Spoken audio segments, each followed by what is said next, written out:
Hello students, welcome to this Standard 8th English session. Good afternoon.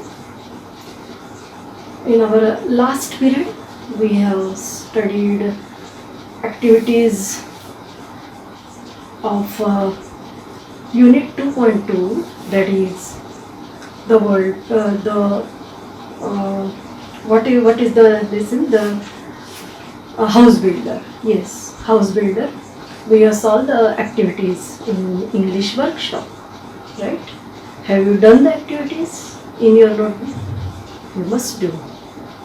Today we are going to start the new topic, that is Unit 2.3. Open your textbooks, page number 35. Unit 2.3, The Little River. It's The Little River. All of you know river. The Little River is the poem by Rabindranath Tagore, the Nobel Prize winner poet, and we can say the name and fame of India, of course, the great poet. Do you know who wrote Jana Gana Mana, our national anthem? माहिती आहे तुम्हाला आपलं राष्ट्रगीत जन गण मन कोणी लिहिलं? Yes, all of you know very well that Rabindranath Tagore, Bengali poet, has written the national anthem, of which there is the patriotic, of course it's a patriotic song, national anthem, राष्ट्रीय आपलं राष्ट्रगीत आहे ते. म्हणजे त्याच्यामध्ये आपल्या देशाबद्दलचा, राष्ट्राबद्दलचा अभिमान ओतप्रोत भरलेला. All of we must be proud of our own country, isn't it? And India, though we are the citizens of different states like Maharashtra, Gujarat, Andhra Pradesh, Karnataka, etc., but we are Indians. We must be proud of our own country, that is India, isn't it? We are all Indians first. So let us learn the beautiful poem by Rabindranath Tagore, The Little River. Okay, now before starting the poem, let me just remind you of some things about nature that we see around us, isn't it? What is our observation? Which are the seasons that we find in India, particularly Asian countries? And there is of course difference between the seasons in Asia or India, Asian continent, and other Western countries. There is a difference. Somewhat difference is there, but just think of the seasons in India. So can you tell which season is going on just now and which is going to over?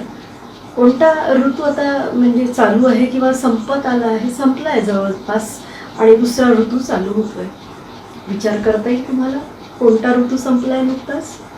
Correct, ज्याला आपण rainy season म्हणतो. So we have to think about some seasons and the observation or the changes in nature according to season, according to the change in season. Okay, this rainy season, after which season it comes? Before rainy season, which is the season there? What is your answer? Yes, what do you think? Of course, summer season, isn't it? So we will think about the seasons in warming up activity.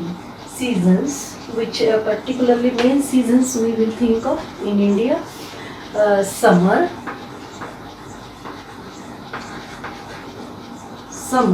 and rain, isn't it? Summer season म्हणजे ज्याला आपण उन्हाळा म्हणतो, आणि rainy season पावसाळा, बरोबर? तर ह्या दोन सीझनमध्ये काय आपल्याला फरक जाणवतो?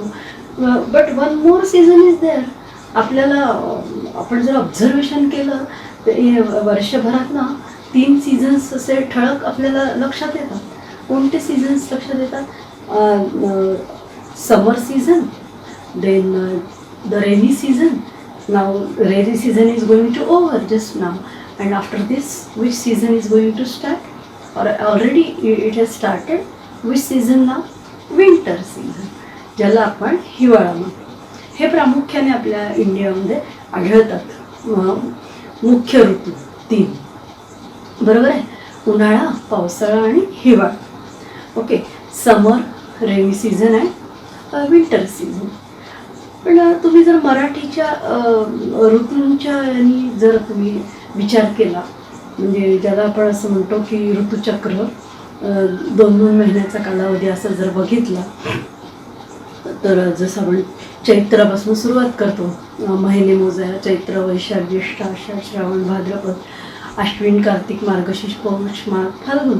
हे जे मराठी महिने आहेत 12, हे जे 12 महिने ज्या 6 ऋतूंमध्ये विभागलेले आहेत, त्या 6 ऋतूंची नावं तुम्हाला माहिती आहेत का मराठीतली, जी की आपण विचार करतो इथे इंडियामध्ये? तर हे 6 ऋतू कोणते आणि जास्ती याचा उल्लेख कुठे आढळतो?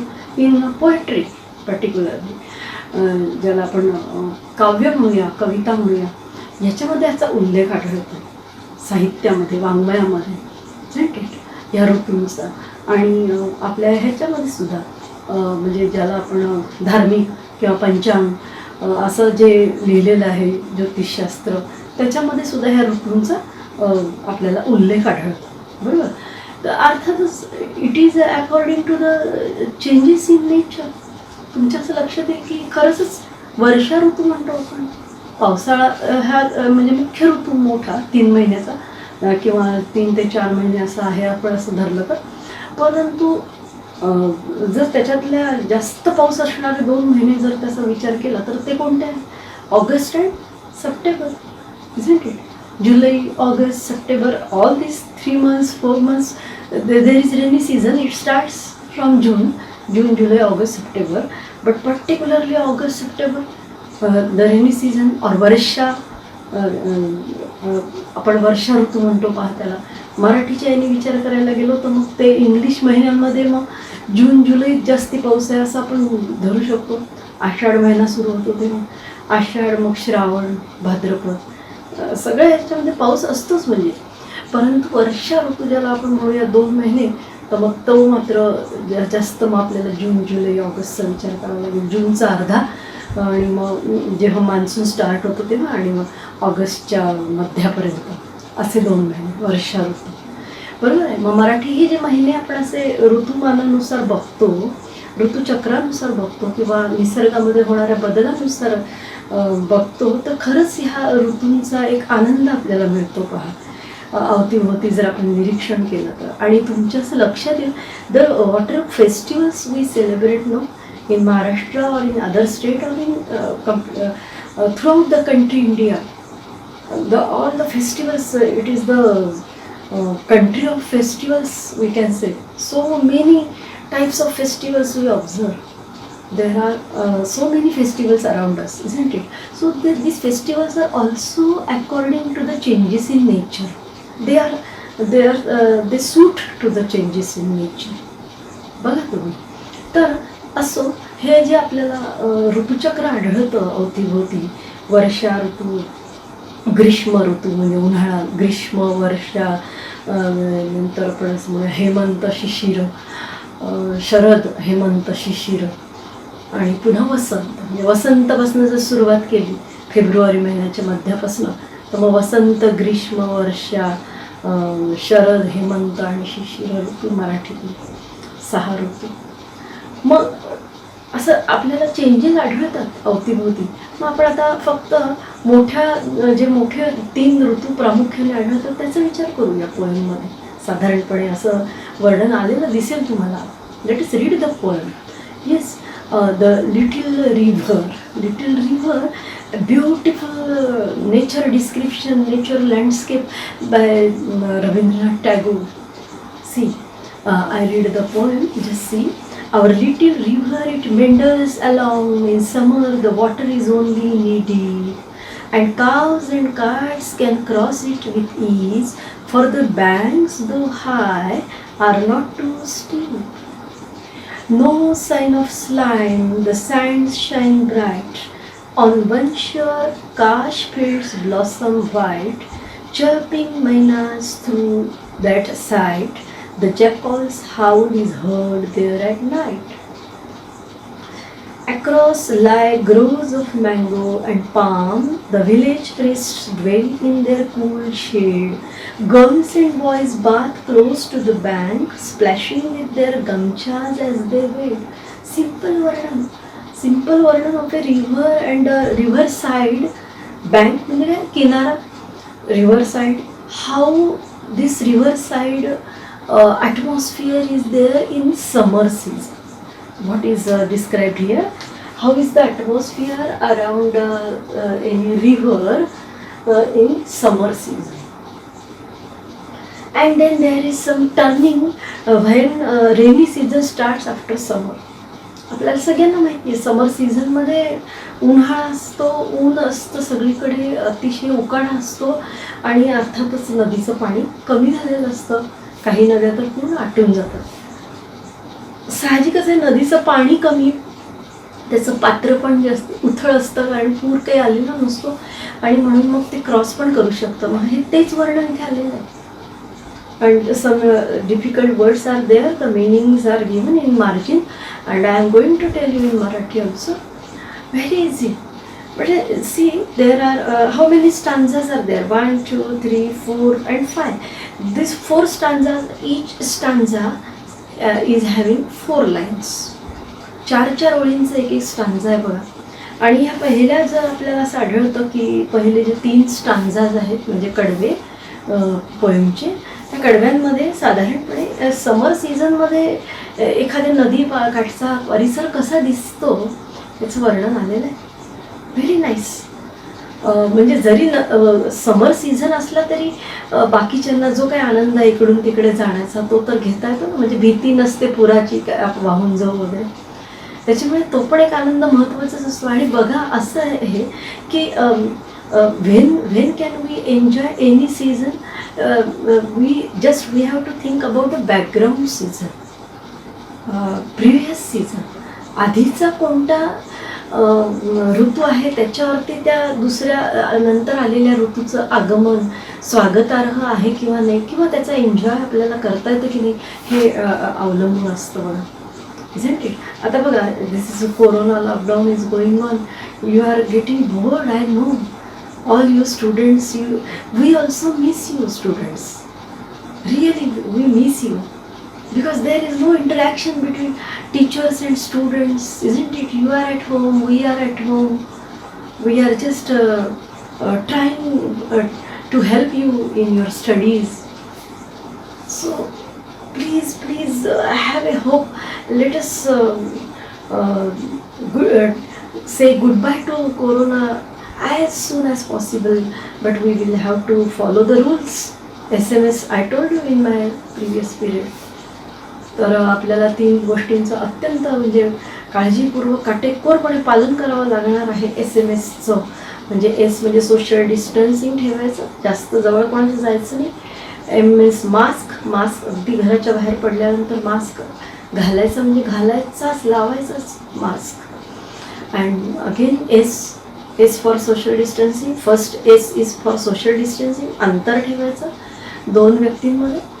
एखाद्या व्यक्तीपासून आपण जरा दूर थांबायचं, 1 मीटर 2 मीटर किंवा कमीत कमी 1 मीटर तरी. आणि मास्क लावायचा आणि नंतर सॅनिटायझेशन करायचं जितक्या वेळा आपल्याला करता येईल. हात धुता येतील साबणाने किंवा सॅनिटायझर वापरून. हे एवढं म्हणजे ॲक्च्युली दिस इज क्लिनलीनेस. स्वच्छता आपण जितकी जास्त ठेवू तेवढे हे जंतू तर काय राहणारच आहेत कोणत्या ना कोणत्या तरी अवतीभोवती. ठीक आहे, आता हा इट इज ए पॅन्डेमिक, संसर्गजन्य contagious disease it is. So we have to take more and more care. We have to try for alert. We have to remain alert because it is contagious disease, संसर्गजन्य असल्यामुळे. पण संसर्गजन्य जरी नसलं तरी there are viruses around us, isn't it? आपल्या अवतीभोवती virus असतातच. पण मग म्हणून मग आपण शक्यतो बाहेरनं आलं की आपण हातपाय धुतो, अगदी आता सध्या तर आपण आंघोळसुद्धा करतो. But we have to follow the rules of cleanliness. स्वच्छतेचे जे तंत्र आहे ते आपण आधी पण, म्हणजे कोरोनाच्या आधी पण आपण पाळतच होतो, पण आता जास्त आपण इथून पुढे पाळायला हवं. It is better for your health and the health of others also, isn't it? तर या सगळ्या स्वच्छतेच्या आपल्याला गोष्टी पाळायच्या आहेत, रूल्स पाळायचे आहेत. पण आपण काय बघत होतो की the river, the scene around river side, how is the nature, how beautiful is the nature in summer season also. Yes, we can enjoy, isn't it? The description is there in first three stanzas, 3 or 4 stanzas also in summer season. Our little river, it meanders along. Meanders means flows with twist and turn. नदी कशी वाहते बघा, zigzag like दिस, ज्याला आपण नागमोडी वळण म्हणतो, बरोबर आहे की नाही? तुम्ही इथे चित्र दाखवली जातात आहे त्याच्याकडे पण लक्ष द्या की नदी काठचा परिसर कसा, कुठल्याही नदीकाठचा परिसर तुम्ही पाहिला आहे का कधी? नगर जिल्ह्याच्या अवतीभोवती असणाऱ्या, म्हणजे तुम्ही एखाद्या डॅमवर वगैरे गेला आहेत का? किंवा छोटीशी नदी जर तुमच्या गावी जवळपास असेल तर तिथे नदीकाठी तुम्ही कधी गेला आहेत का? ते तुम्ही समोर आणण्याचा प्रयत्न करा तुमच्या नदीकाठचा परिसर. किंवा मुळा डॅमला वगैरे गेला असाल तर तसं बघा तुम्ही, समोर आणा, तुमच्या समोर ते पिक्चर आणा की नदीकाठचा परिसर म्हणजे कसा असतो. मुळा रिव्हर और Pravara river, isn't it? So beautiful atmosphere is there by the river side, and of course it adds to the beauty of nature, isn't it? Our little river, it meanders along, म्हणजे नागमोडी अशी ती वळण घेत नदी मार्ग काढत असते आपला, नेहमी सतत पुढे वाहत असते. It flows and flows, goes ahead and ahead. हे पण शिकण्यासारखं आहे नदीकडनं, किती कधी कुठेही थांबत नाही. Pond and river, there is the difference. नदी आणि तलाव याच्यामध्ये हा फरक आहे की त्याला कोणी अडवू शकत नाही नदीला, नदीच्या प्रवाहाला. आणि जेवढी मोठी नदी तितका त्याचा प्रवाहाला जोर पण जास्त असतो, isn't it? So it meanders along, म्हणजे नागमोडी वळण घेत जाणे. In summer the water is only नी डीप. नी डीप म्हणजे काय? गुडघ्यापर्यंत पाणी असणं, म्हणजे आपण सहज नदीतनं एका काठावरून दुसऱ्या काठावर ओलांडून जाऊ शकतो. आणि cows and carts can cross it with ease. म्हणजे ज्याला बैलगाडी किंवा गाई, म्हशी, ही जी जनावरं आपली पाळीव प्राणी, ते सुद्धा जर असतील शेतकऱ्याजवळ किंवा आपल्याजवळ, तरी आपण एका काठावरून दुसऱ्या काठावरती जाऊ शकतो. समर सीझनमध्ये नदीच्या पात्रातून आपण जाऊ शकतो, कारण water is not so we can say high level, it is just knee deep. आपले गुडघे बुडतील इतकंच पाणी असतं नदीला, म्हणून समर सीझनमध्ये. And for the banks though high are not too steep, ज्याला आपण असं म्हणतो घसरडे, असे पण किनारे नसतात उन्हाळ्यामध्ये, कारण आपण त्याच्यावरती रेस्ट घेऊन चढू शकतो किंवा उतरू शकतो त्या नदीपात्रामध्ये. In summer season it is possible. No sign of slime. Slime म्हणजे काय? स्लाईम, तर स्लाईम म्हणजे आपण बघतो चिखल, जो की आपल्याला रेनी सीझनमध्ये आढळतो. तर त्या चिखलामध्ये चिखलाची काही शक्यता नसते पहा. केव्हा? तर समर सीझनमध्ये. There is no sign of slime. The sands shine bright on one shore, kash fields blossom white, and chirping mynas through that sight. The jackal's howl is heard there at night. Jackal, कोल्हा, आणि मैना, राघू मैना म्हणतो आपण. राघू म्हणजे पोपट आणि मैना. तर चर्पिंग मैनास, चिवचिव करणाऱ्या मैना किंवा किलबिलाट करणाऱ्या मैना, ज्या झाडांवरती आपल्याला पक्ष्यांचा चिवचिवाट ऐकायला येतो, त्या पण आपल्याला दिसतात. म्हणजे उन्हाळ्यामध्ये बऱ्यापैकी झाडाच्या सावलीमध्ये बिचारे पक्षी बसतात थंडाव्यासाठी, ओलाव्यासाठी, झेंटी. आणि नदीकाठी जास्ती शक्यता असते थोडंसं गार वाटण्याची, आहे ना, कारण नाही म्हटलं तरी तिथल्या जमिनीमध्ये पाणी खाली मुरलेलं असतं ना, जेव्हा पाणी असतं तेव्हा नदीला. Yes. So chirping mynas through that sight means scene, दृश्य. The jackals howl is heard there at night. Across lie groves of mango and palm. अजून त्या नदीच्या अवतीभोवतीचा जर परिसर पाहिला तर असं लक्षात येतं की the forest or what can we say groves of mangoes and palm, mango tree and palm tree. ते आपल्याला large number of mango trees and palm trees can be seen. मग त्यालाच आपण वनराई म्हणतो.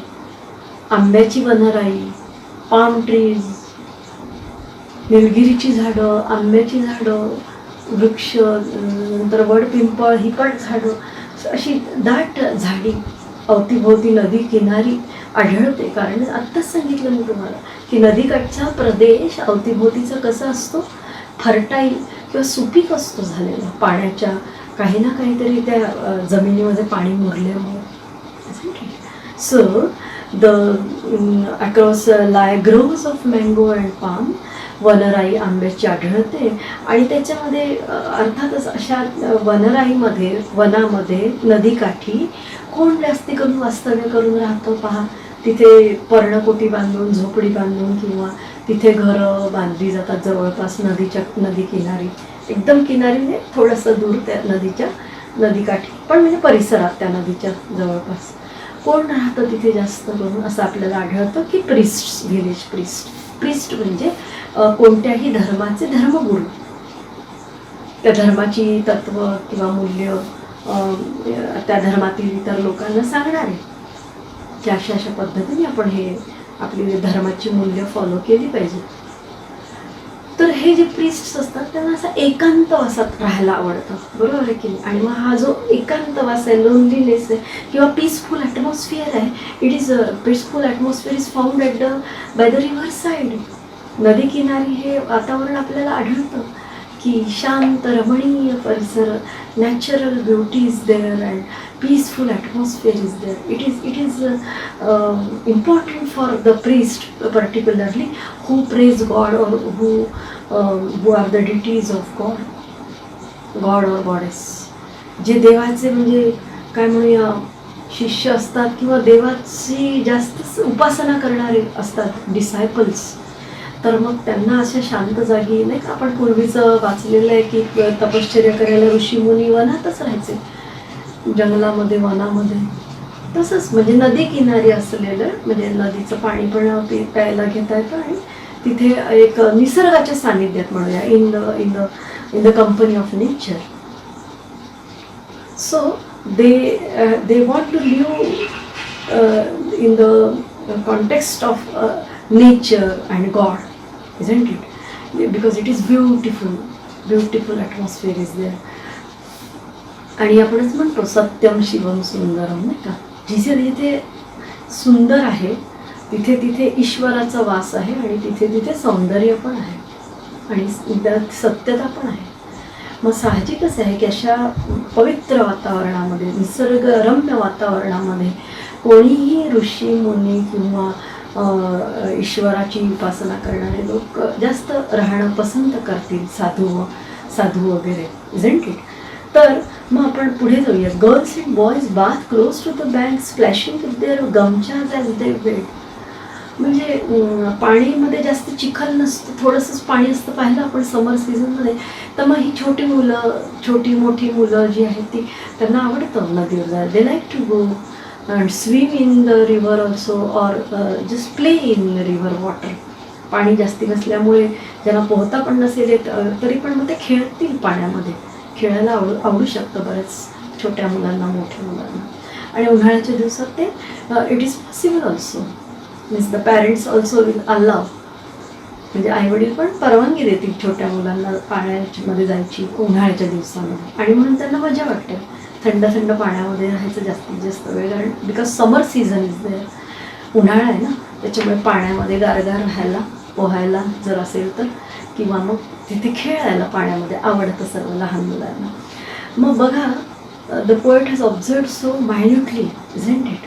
किती निरीक्षण आहे का बारीक कवीचं. Rabindranath Tagore, the great poet, great Indian poet, splashing with their gamchas as they wade. Gamcha म्हणजे पंचा वगैरे असा गळ्यात बांधणार. तर तो पंचा घेऊन त्यांनी असं खेळायचं पाण्यामध्ये वगैरे, आणि त्याच्यामुळे पाणी उडालं तरी, थोडासा चिखल किंचित झालाही समजा तरी, त्या चिखलाच्या पाण्याच्या अशा रस्त्यातनं पुन्हा मार्ग काढत जायचं पुढे पाण्यातनं. They like to play like this in water, isn't it? At dusk and dawn, once their bath is done, they deep wash clothes to trap small fish. जे काय पाणी थोडंसं आहे नदीपात्रामध्ये, त्याच्यामध्ये त्यांना मासे मिळाले तर ते पकडायला आवडतात रुमालांनी. Yes, wash clothes means their handkerchiefs, जे काही त्यांच्याजवळ रुमाल वगैरे स्कार्फ वगैरे असतात त्यांनी ते खेळतात. They play with water and they try to trap the fish. छोटे छोटे मासे जर त्यांना आढळले त्या पाण्यामध्ये, जेवढं काही पाणी आहे तिथे, तर त्याच्यातले मासे पकडायला आवडतात. कुणाला शंख शिंपले पण पकडायला आवडत असतील काठावरचे, बरोबर आहे की नाही, नदी किनारी. Yes, such A beautiful description, isn't it? Lively, nice description, lovely description of nature. Rabindranath Tagore has described so nice in nice words. The picture remains in before our eyes. It we just see with our mind's eye what will be the picture in summer season, isn't it? आपल्या डोळ्यासमोर ते scene तो उभा राहतो. ह्याला म्हणतात की कवीचं सामर्थ्य, की आपल्या शब्दांमधनं असं चित्र रेखाटणं एखादं नेचर लँडस्केप. त्याच्यामुळेच ते ग्रेट होतात पोएट, बरोबर आहे की? त्यांच्याजवळ शब्दांची अशी काही जादू असते की बरोबर आपल्या डोळ्यासमोर तो सीन उभा राहतो. तसंच इथे होत आहे ना, वाटतंय ना तुम्हाला? Yes. At dusk and dawn, once their bath is done, they deep wash clothes to trap small fish. To their household tasks, the wives return, having used river sand to scour each dish. River sand, sand means माहिती तुम्हाला, वाळू.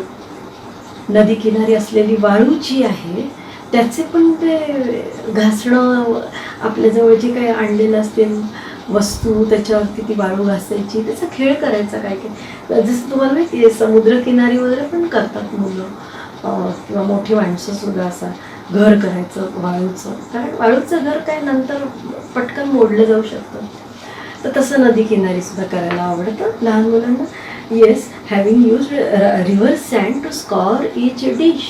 जी काही भांडी आणली असतील साफसफाई करायला वगैरे, तर ती तिथलीच वाळू नदीकाठची किनाऱ्याची घ्यायची आणि घासायची भांडी, किंवा तिथे जे लोक आले असतील, स्त्रिया आलेल्या असतील, isn't it? Or water children are there. वायूज म्हटलेलंच आहे, वायूज म्हणजे स्त्रिया, महिला ज्या काही आलेल्या आहेत तिथे. In Ashadh, now the season changes from this stanza in the last stanza. म्हणजे आत्तापर्यंत आपण 4 स्टांजाच पाहिले, त्याच्यामध्ये कोणत्या सीझनचं वर्णन आलेलं आहे? तर समर सीझनचं, ग्रीष्म ऋतूचं, म्हणजे उन्हाळ्याचं म्हणूया. आणि आता there is a sudden change. This change we observe, we find in which English season, June, in the month of June. आपण नाही का म्हणत मान्सून लागलं आहे, 7 जूनपासून पावसाळा सुरू होतो असं आपण म्हणतो ना, मान्सूनचे वारे यायला लागतात, पाऊस पडतो. जनरल जे नॉर्मल जे नेचरचं ॲटमॉस्फिअर आहे किंवा सायकल आहे, नेचर सायकल, त्यानुसार इंडियामधली, भारतामधली आपल्या. तर ठीक आहे, म्हणजे 7 जूनला होईल किंवा 15 जूनला होईल, त्या दरम्यान साधारण मिड जूनला सुरू होतो पावसाळा. मग पावसाळा सुरू होतो हे आपल्याला कसं कळतं? Yes, there are black clouds in the sky and the fast, we can say the fast winds are blowing. म्हणजे जोरात वारे व्हायला लागतात, म्हणजे पावसाळी वारे म्हणूया. ब्लॅक क्लाउड्स, असे काळे काळे ढग दिसतात. अँड देअर इज लाईटनिंग, म्हणजे विजा चमकायला लागतात. आणि मग ज्याला आपण थंडर स्टॉर्म्स म्हणजे गडगडाट, विजांचा कडकडाट व्हायला लागतो. आणि या विजांच्या कडकडाटात आणि ढगांच्या गडगडाटात पावसा सुरू होतो, जोरात पावसाच्या सरी कोसळायला लागतात. आणि आपल्याला लक्षात येतं की yes, now the rainy season has started, isn't it? Now what a kind of atmosphere is there? Previously very hot season in summer, like summer, and after that the very cold season, or we can say welcoming season. We welcome rains on this background of hot season.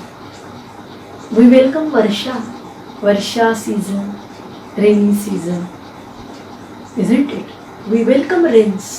म्हणजे आपल्याला आपण उष्णतेने इतकं गरमीने आपण इतकं त्रासून गेलेलो असतो सगळेजण की त्याच्यामुळे ह्या बॅकग्राऊंडवरती आपल्याला पाऊस पडला की खूप छान वाटतं.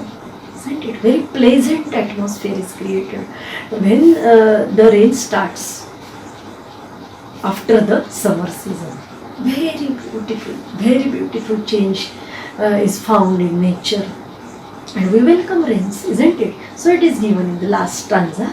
In Ashad, clouds gather, the waters rise, the river is in spate.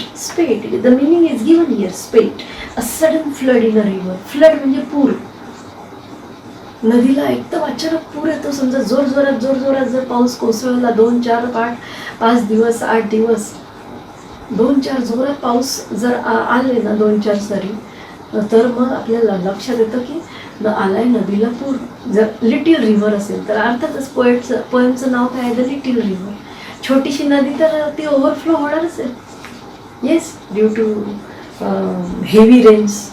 जोरात जर पाऊस पडला तर छोटीशी नदी काय होणार आहे, इट फ्लड्स. त्याला आपण म्हणतो पूर येणं नदीला. Yes, it overflows. नदीचं जे पात्र असेल ते भरून व्हायला लागतं, ओसंडून व्हायला लागतं. त्यालाच आपण पूर म्हणतो. Waters rise. पाण्याची जी लेवल आहे, water level, it rises. Yes, the river is in स्पेट, the current grows strong. Current means current of water flow of water. पाण्याचा जो प्रवाह आहे तो जोरात यायला लागतो कारण की पाण्याची पातळी वाढते ना, level of water, isn't it? Yes, the air is rife with babbling sounds. आणि बघा तुम्ही, पाऊस पडून गेला किंवा पाऊस पडायला लागला की एक प्रकारचा आवाज पण येतो, बॅबलिंग साऊंड. ज्याला आपण काय म्हणतो, कसा आवाज येतो तो, खळबळ पाण्याचा आवाज येतो का नदीच्या पाण्याचा. कारण की सगळीकडनं तिथे पाणी असं जमा व्हायला लागतं, नदीचं पात्र असतं म्हणून. त्या म्हणजे पाणी नेहमी असं खोलाकडे वाहत जातं ना, म्हणजे from high level to low level water flows, isn't it? तर मग पाणी असं वाहत गेल्यामुळे ते नदीकडे जमा होतं आणि मग नदी एक प्रकारचा आवाज करून, बॅबलिंग साऊंड, खळबळ असा आवाज करून व्हायला लागते पाहती नदी. की जी कशी होती समर सीझनमध्ये, very peaceful and you can say काम अँड क्वाइट. शांत जे नदीचं पात्र होतं समर सीझनमध्ये ते आता काय व्हायला लागतं, उसळायला लागतं. Yes, it rises and it produces a sound, babbling sound. आवाज करायला लागतं नदीचं पात्र म्हणजे ते पाणी. As the muddy torrent swirls along. Muddy म्हणजे चिखलाचा जो प्रवाह आहे, चिखलयुक्त पाण्याचा नदीचा जो प्रवाह आहे तो काही ठिकाणी वेटोळे घेत पण व्हायला लागतो जोरात. जितका जोरात पाऊस पडेल तितका हा नदीचा प्रवाह आपल्याला असं लक्षात येतं की इट स्वर्ल्स, म्हणजे ज्याला आपण भोवरा म्हणतो पहा. जोर असला पाण्यामध्ये की तो आपोआप भोवरा पण निर्माण होतो त्या पाण्यात. म्हणून म्हणतात की पुराच्या पाण्यापासून आपण काय असलं पाहिजे, वी मस्ट बी अलर्ट, सावध असलं पाहिजे. नाहीतर मग तो भोवरा आपल्याला, आपण जर प्रयत्न केला त्याच्याशी खेळण्याचा तर तो आपल्याला म्हणजे जीवावर बेतू शकतो. म्हणून कधीही असं जे निसर्गापासून आपण म्हणजे शिकलो पाहिजे काही गोष्टी, की कोणत्या गोष्टीला सामोरं जायचं, कोणत्या गोष्टीच्या वेळेला दूर राहायचं. Yes, babbling sounds as the muddy torrent swirls along the woods on shore stir to life again and our village wakens to celebrate the rain. It is shown in the picture. तुमच्यासारखा किंवा छोटासा मुलगा पाण्यामध्ये पाऊस आला म्हणून कसा आनंद होतो पाहताना, म्हणजे घराजवळच्या पाण्याच्या याच्यामध्ये तो खेळत असेल तसा तो दाखवलाय. का एकदम छोटासा मुलगा काही एकदम नदीमध्ये कोणी त्याच्या आईवडील सोडून नाही देणार त्याला, पण म्हणजे जर छोटीशी नदी असेल अगदी तर तिथे जवळपास त्याला म्हणजे पाऊस पडायला सुरुवात झाल्यानंतर प्रयत्न करू शकतो कोणी पण पाण्यामध्ये खेळण्याचा. अर्थात त्यांच्याबरोबर मोठी माणसं असावी. तर तसं दाखवलेलं आहे पापा. आणि जे कोणालाही, we welcome rains after summer season. Summer season उन्हाळा संपल्यानंतर पावसाचं आपण स्वागतच करतो, वी वेलकम. म्हणजे ते आपोआपच आपलं मनच तसं तयार होतं की आता कंटाळा आलाय उन्हाळ्याचा आणि उष्णतेचा, गरमीचा, आणि आता आपल्याला पाऊस पडायला पाहिजे. आणि पावसाची वाट कोण कोण बघतं सांगा? आपणच बघतो का फक्त? Common man? No. Farmers, particularly farmers. Farmers, they just birds and other animals also, they wait for rains.